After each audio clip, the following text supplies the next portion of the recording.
For the first 20 years of my career, I worked with students who have behavior disorders, some of the most at-risk students in my community.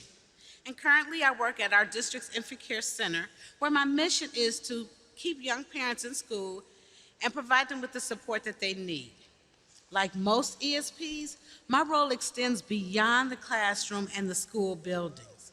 In everything I do, I work to make sure students are cared for and that we as ESPs are seen and valued as the professions we are.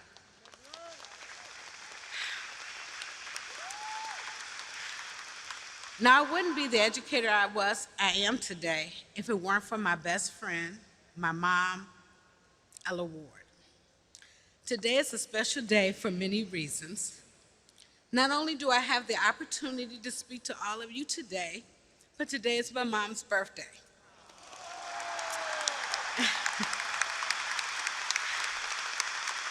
In July 2019, I lost my mom.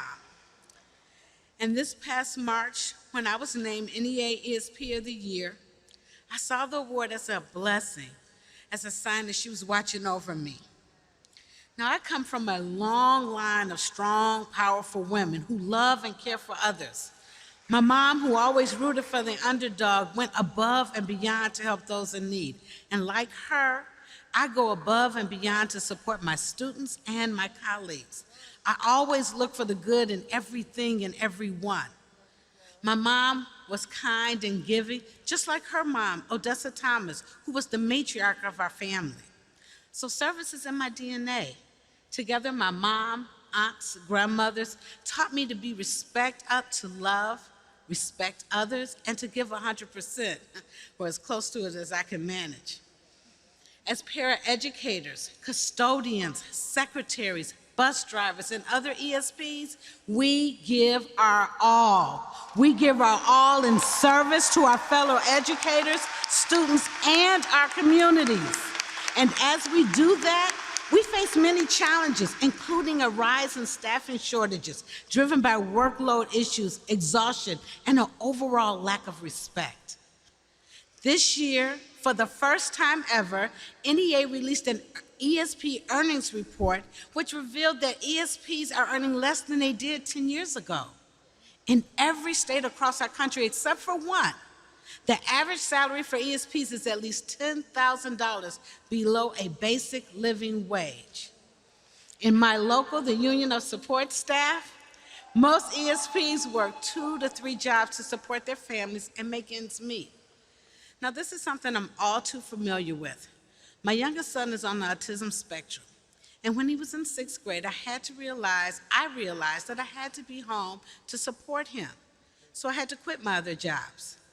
But without a living wage, it is difficult for caring adults to make that decision and be available for the children who need them most. Despite the challenges all educators face, we can find the power of unions in collective bargaining, organizing, and advocacy. Here in Illinois, we've launched a respect campaign to support fair wages, retention and recruitment, pension, insurance, and professional development for all ESPs. To date, our members helped secure a series of important legislative wins for ESPs. This includes sick leave and paycheck protection should anyone get COVID, and the option to use sick leave for mental health needs. We're asking all stakeholders, from state legislators to community members, to be a part of the campaign as we fight for the professional respect of all ESPs. We're telling our stories so that everyone knows how critical we are to the education team and to student success. We're making it known that the issues we face are systemic issues, not just isolated problems within our school districts. Through our union, we can find hope in each other through love, support, and care. ESPs, teachers, higher ed faculty, specialized instructional support personnel, and other educators, we must lean on each other. We're all part of the same family.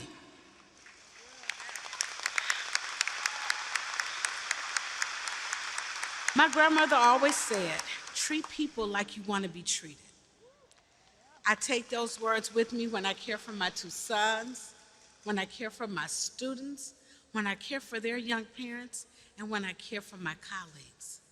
As educators, we have the power to change the lives of our students, and as union members and leaders, we have the power to fight for the professional respect that all educators, all of us in this room, want and deserve. Thank you.